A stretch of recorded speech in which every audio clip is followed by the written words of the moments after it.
박타 스님께 담배를 올리겠습니다.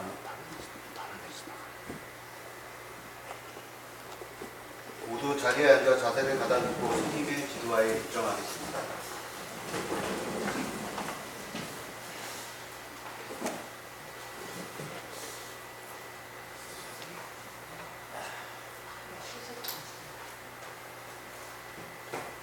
들리시나요? 네. 제가 뭘 준비해서 막 이런 걸 틀면 제가 더 말이 꼬이고 말이 어려워지더라고요. 그래서 그냥 내 맘대로 해야 되겠다 이렇게 결심을 하고 자료를 별로 준비를 안 하게 됐습니다.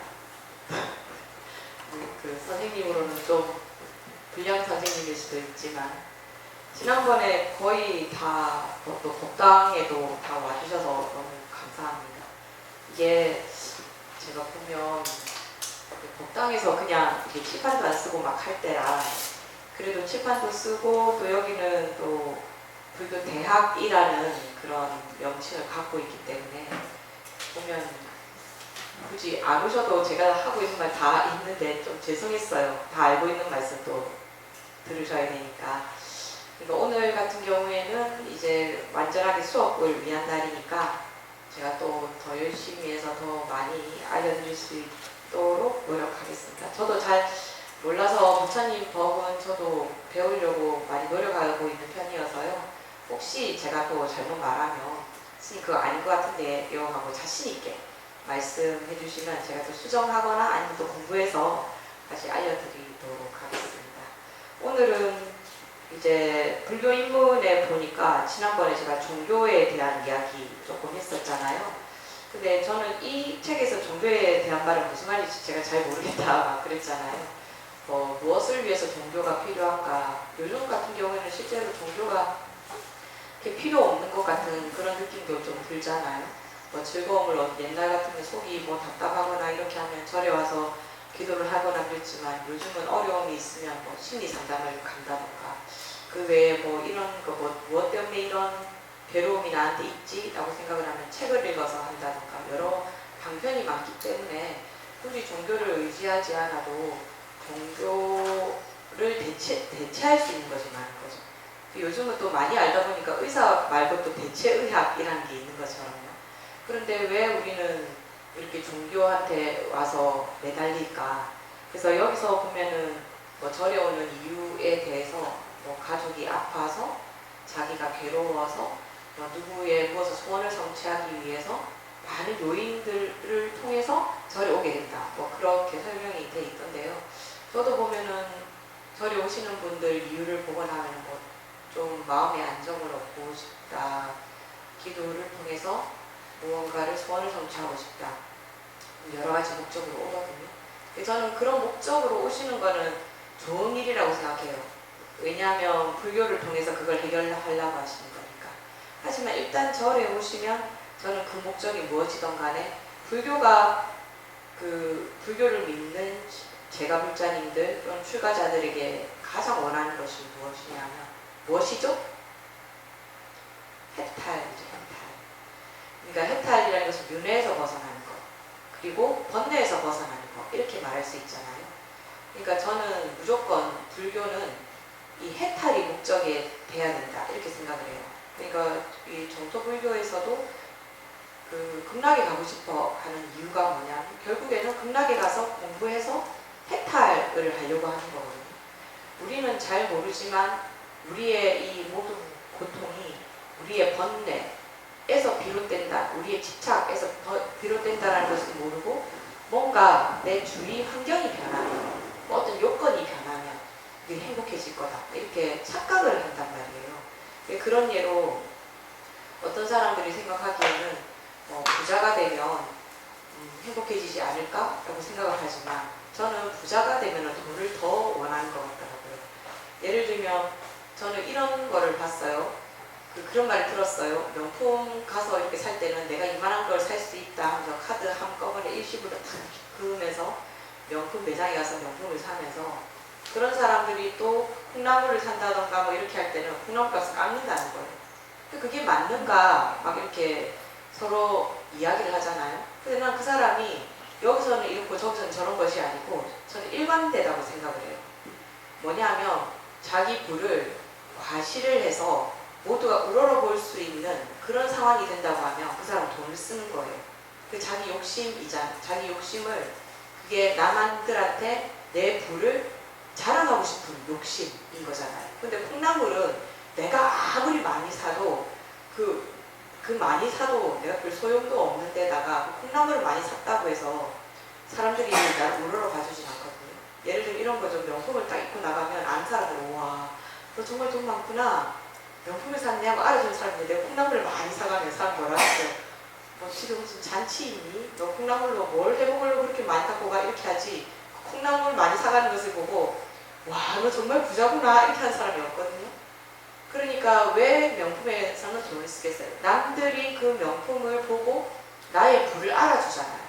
그럼 나는 누군가가 나를 알아준다라고 하는 나의 목적이 성취되는 거예요. 그런데 콩나물을 사러 가서는 콩나물을 많이 사겠다고 해서 그 목적이 성취가 되지 않잖아요. 근데 그때는 뭐가 생기는 거예요? 그 사람 원래 욕심이 많은 사람이라고 친다면 콩나물을 살 때는 이 사람한테 내가 갖고 있는 것을 많이 뺏기기보다는 이 사람한테 더 많은 것을 가져오고 싶은 거죠. 1,000원을 나는 주고 2,000원어치를 갖고 오고 싶은 거죠. 그러니까 이 사람은 일관되게 욕심을 부리는 거죠. 그러니까 다른 사람한테 대해서 나의 부를 알아줬으면 좋겠다라는 것도 욕심이잖아요. 그리고 콩나물을 사러 갔을 때는 내가 이 사람한테서 더 많이 가져오고 나는 적게 쓰고 싶어. 그것도 욕심이죠. 그러니까 이 사람한테는 우리가 그런 사람은 어떻게 여기선 이러고 이러는 이래? 라고 말할 때 제가 보기에는 부처님 법에서 보면 일관된 거예요. 그 사람 욕심이 많기 때문이죠. 그런데 바로 된 사람이라면 어떻게 하겠어요?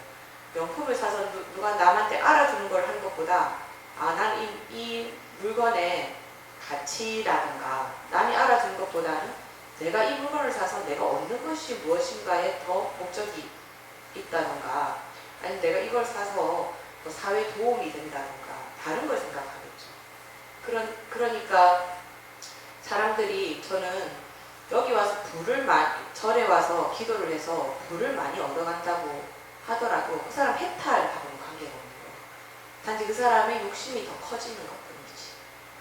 그러니까 제가 하고 싶은 말은 뭐냐 하면 이 불교의 목적은 해탈이 목적이 돼야 되는 거지 내가 어떻게 더 행복해진다라든가 이런 감정적인 것에 목적이 있어서는 안 된다는 거예요. 근데 왜 해탈을 원하는가 라고 하는 문제가 또 있겠죠. 그죠? 왜 해탈을 원해야 돼? 해탈을 해서 내가 좋아지는 것이 무엇인가 라고 하면 우리가 쓸데없는데 에너지를 좀 덜 쓰게 돼요. 왜냐하면 해탈을 하게 되면 번뇌가 없잖아요. 그러니까 세상에 있는 모든 그 이치들을 내가 그냥 좀 받아들이게 돼요. 그러니까 똑같이 누군가가 나한테 욕을 했는데 내가 번뇌가 있다면 이 사람은 왜 나한테 욕을 하지? 참 내가 자기한테 뭘 잘못했다고 저렇게 할까? 이렇게 생각해서 서로 마음에서 서로 싸우게 되죠. 그런데 내가 만약에 해탈을 한 사람이라면 지난번에 말씀해 드렸잖아요. 부처님께 욕을 막 하니까 부처님이 아무 말도 안 하고 있으니까 그 장자가 부처님 왜 아무 말도 안 하십니까? 내가 이렇게까지 욕을 했는데 라고 하면 그 사람 뭐라고 했습니까? 부처님께서 뭐라고 했습니까? 금은보화를 갖고 왔는데 내가 안 받으면 누구 것이 되겠느냐. 욕을 해도 부처님께서는 그냥 이게 다 이치에 따른 거 또는 어떤 인연에 따른 거니까 이것으로 내가 감정을 일으킬 필요가 없다라고 생각하기 때문에 그런 말을 들으면 또 아무렇지도 않은 거죠. 그냥 그 사람 이해했을 수도 있어요. 그래 아들이 자기 사업을 물려받아야 되는데 이게 아들이 휴가를 내버렸으니까 얼마나 답답할까, 얼마나 마음이 아파서 아들을 찾아가고 싶은 마음이 나한테 저럴까 라고 이해를 하셨다면 화가 안 일어날 거잖아요. 그러니까 이게 그 어떤 상황이 왔을 때 해탈을 하고 나면 내가 에너지를 훨씬 더 덜 소모하고 좋은 곳에 쓰게 된다는 거예요. 그렇기 때문에 불교의 목적은 무엇이 되더라도 무엇 때문에 내가 절에 왔다 하더라도 결국 마지막 목적은 해탈이 돼야 된다 이렇게 생각을 하거든요. 저는 극락에 가는 것도 해탈을 위해서 극락에 가야 되는 거죠.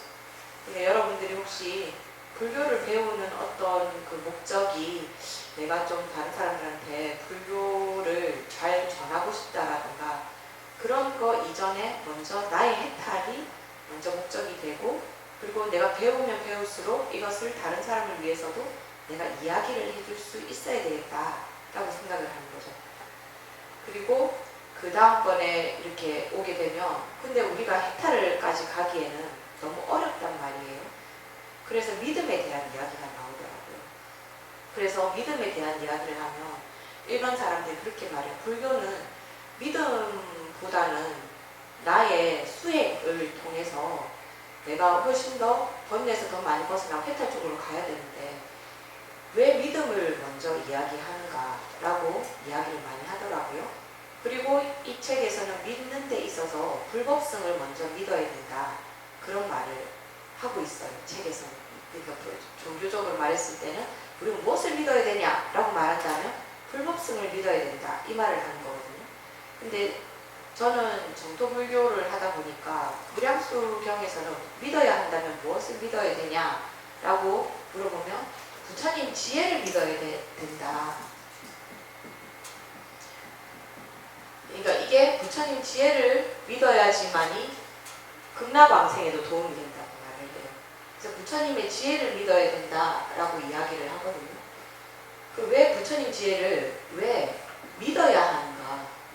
부처님 지혜를 내가 획득할 수도 있고 또는 내가 이해할 수도 있고 뭐 여러 가지가 있을 수 있잖아요. 이해 또는 뭐 획득도 가능할 텐데 왜 믿음을 얘기하는가? 그리고 왜 이 책에서는 종교에 대해서 이야기를 하다가 갑자기 가장 먼저 이루어져야 될 것은 종교에서 이루어질 것은 믿음이라고 이야기하는가? 왜 우리는 이해를 하면 안 되고 믿어야 되는가? 그런 생각 해보신 적 있어요? 무조건 믿으라고 하니까 그게 좀 이해가 되시나요?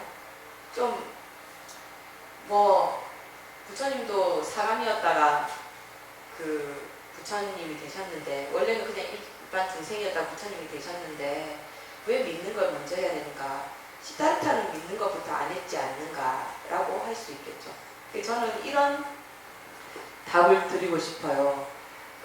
여러분들은 부처님 지혜를 안 믿고 이해하고 획득할 수 있다라고 말을 한다면 여러분들 그런 얘기가 많이 돌던데요. 남자들은 여자 마음을 잘 이해 못하고 여자는 남자들 마음을 잘 이해 못한다고 하던데요. 안 그런가요? 내가 결혼하신 분들은 결혼해서 30년, 40년 애들 나이에 따라서 또는 10년 이상 그러니까 내가 결혼하기 전에 내가 만약에 25세 결혼을 했다 라고 해서 내가 50이다 그러면 25년 결혼하기 전에 25년과 결혼하고 나서 25년이 있잖아요. 그러면 나는 결혼하기 전보다 결혼하고 나서 남자 또는 여자를 더 잘 이해하게 됐는가? 아니면 결혼하고 나서 더 모르는 상태가 됐는가? 그래서 이제 그냥 포기하기로 하고 그냥 살게 됐는가? 한번 생각해 보십시오. 우리는 같은 중생으로서 성별이 다르다는 이유 때문에도 우리는 서로 이해를 못한다. 이해. 근데 부처님 지혜 우리가 이해할 수 있겠습니까? 부처님 지혜에 대해서 무량수경에는 이런 말이 나오거든요. 어떤 사람이 부처님 지혜에 대해서 수십 겁이라는 것은 엄청나게 많은 시간의 숫자예요. 이 겁이라고 하는 것을 설명할 때 어느 정도가 겁이야? 라고 말할 때 하는 말이 뭐냐면 이제 천녀가 하늘에서 내려와요. 그래서 그 날개옷을 가지고 바위를 한번 싹 이렇게 한번 이렇게 스치는 거예요. 그리고 올라가요. 그리고 그 다음날도 내려가서 바위를 이렇게 하고 또 올라가요. 그걸 도대체 얼마나 해야지 그 바위가 없어질까요? 우리 상상도 할 수 없죠. 100년에도 안 없어질 것 같지 않아요? 그 정도 같으면은 저 앞산에 있는 큰 바위도 100년 지나고 나면 없어져야 되잖아. 그러니까 천녀가 이렇게 쓰고 가는 것보다 더 큰 힘으로 바람, 비, 사람들이 가서 쓰다듬는 거 어떤 때 보면 사람들이 쓰다듬었다 해가지고 하루반 뭐 돌부처님이나 코가 없어지기도 하잖아요. 근데 천녀 그렇게 해도 100년이 지나든 200년이 지나든 그 모습이 남아있잖아요. 그럼 천녀의 날개가 그 돌을 없앨 때 도대체 얼마나 걸릴까? 그게 겁이란 말이에요. 그 정도가 되는 게. 근데 수식법을 부처님 지혜에 대해서 내가 생각을 했어. 그래서 조금 알 것 같아. 그래서 내가 그걸 사람들한테 설명하는데 그걸 내가 죽을 때까지 내가 설명을 해요. 그래도 부처님 지혜를 다 이해를 못한다 라고 하는 게 부처님 지혜거든요. 그러니까 그건 당연한 것이 내가 여자라서 남자를 이해를 못한다거나 남자라서 여자를 이해를 못한다면 번뇌 있는 내가 번뇌 없는 부처님을 이해할 수 있을까요? 단지 생물학적인 이유 때문에 이해를 못한다고 한다면 이 번뇌 있고 없고는 생물학적인 걸 뛰어넘는 거잖아요. 이해를 할 수가 없는 거죠. 그러니까 종교에서는 불법승을 얘기할 때도 믿어라 라고 이야기를 한단 말이에요. 그래서 저는 얼마 전에 조금 충격적인 말을 좀 들었습니다. 어떤 분이 이렇게 저한테 질문을 하더라고요. 스님, 요즘은 유튜브가 발달돼 있다 보니까 많은 스님들의 법문을 들을 수 있다고. 거기에 나와서 설명하시는 분들은 다 내놓으라 하는 스님들이고 다 사람들이 이 스님의 말이 믿을만하다라고 생각을 하기 때문에 법문을 청해서 유튜브 그러니까 그 영상을 찍어서 유튜브에다가 올리는 거 아니겠습니까? 그런데 그 스님들이 하는 말이 다른 말이 있다는 거예요. 어떤 스님은 윤회가 없다고 말하는 스님도 있기도 하고 어떤 사람은 어떤 스님들은 윤회를 해서 지금의 내가 다시 꼭 태어나서 그 내 이 모습, 내가 갖고 있는 이 생각 그대로 다음 생에 태어난다라는 스님도 있는 반면에 지금 나와는 완전 다르게 환생한다라는 사람도 있고 그래서 어느 말이 맞는지 어느 스님의 말을 믿어야 되는지 너무 헷갈린다. 그러면 우리가 어떻게 불법승이라고 할 때 그걸 믿을 수 있겠습니까? 라고 말씀을 하시더라고요. 저는 그 말씀을 바로 들었던 순간 그런 말을 생각이 들었어요.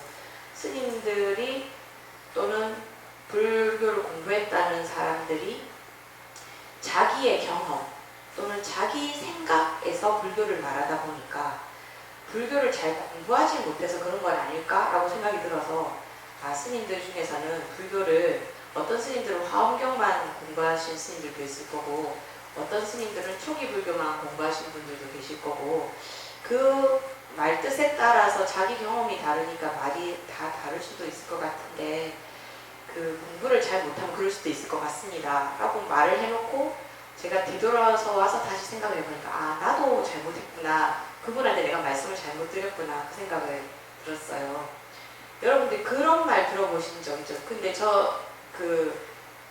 달을 가리키는데 달을 보라고 하는데 달을 보지 않고 손가락을 본다. 그러면 부처님 가르침이 있는 것이 달을 보라고 말로 이야기를 했는데 그 가르침이 말하는 그것은 보지 않고 그 말만 보고 서로 싸운다는 말을 하는 거거든요. 그래서 제가 돌아와서 그분께 그런 말을 해놓고 하니까 내가 잘못했다고 반성을 하게 된 거예요. 그 맥락을 봐야 되는 거잖아요. 윤회가 없다라고 말하지만 그 스님은 왜 윤회를 없다고 말했는가. 근데 그분이 그 말을 통해서 하고 싶은 말이 있었을 거 아니에요. 그러면 그 말을 볼 것이 아니고 왜 그 말을 했는가를 봐야 되는데 제가 가만히 생각해보니까 그 스님이 말한 전체를 내가 듣지 않은 거잖아요. 내가 단순히 윤회를 있다라고 생각한다고 해서 그 스님이 윤회가 없다라는 것을 잘못했다 말할 수 없는 거죠. 무엇 때문에 그 윤회가 없다고 했는지 난 모르니까.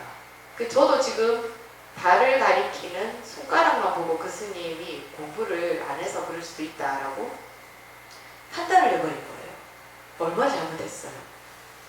그러니까 저는 여러분들의 판단이 또는 그 말이 말하는 것이 다 옳지 않다라고 생각을 한다면 우리는 불법승을 믿는 것 중에 저는 부처님 지혜의 그 작용을 믿는 것이 가장 중요하다 생각을 하거든요.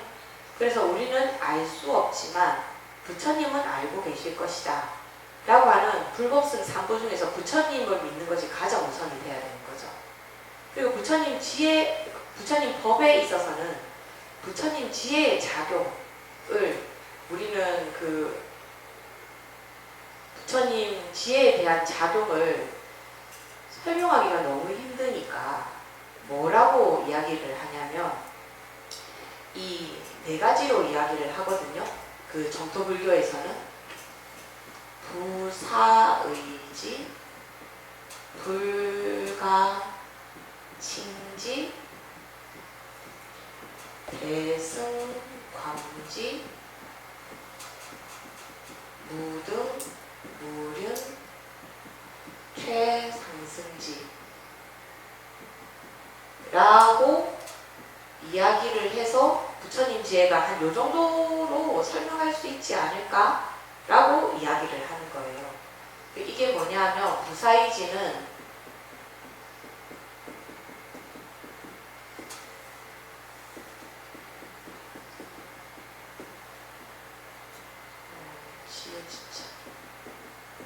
지라고 해서 부사의라는 말이 그 뜻을 헤아릴 수 없다, 생각할 수도 없다라는 거예요.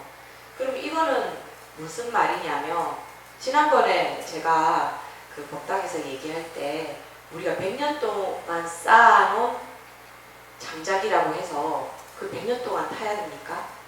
포할 만한 불씨가 단 반나절 만에 100년 동안 쌓은 거는 다 없애버릴 수 있단 말이에요. 그래서 그게 너무 아까웠던 게 뭐냐면 전에 숭례문 탔을 때 숭례문이 도대체 500년 넘게 있었는데 어떻게 담뱃불에 싹 다 타버리나. 난 너무 아깝더라고요. 안타깝죠, 그죠? 우리가 그거 하면서 그 담뱃불이 왜 거기 갔을까 하고 원망이 막 들잖아요. 그러니까 100년 동안 쌓았는데 왜 한순간에 다 없어지냐. 우리 막 억울하지만 우리의 입장에서 부처님 지혜가 그런 힘이 있다면 우린 좋은 거예요. 내가 수억 겁을 지어온 나의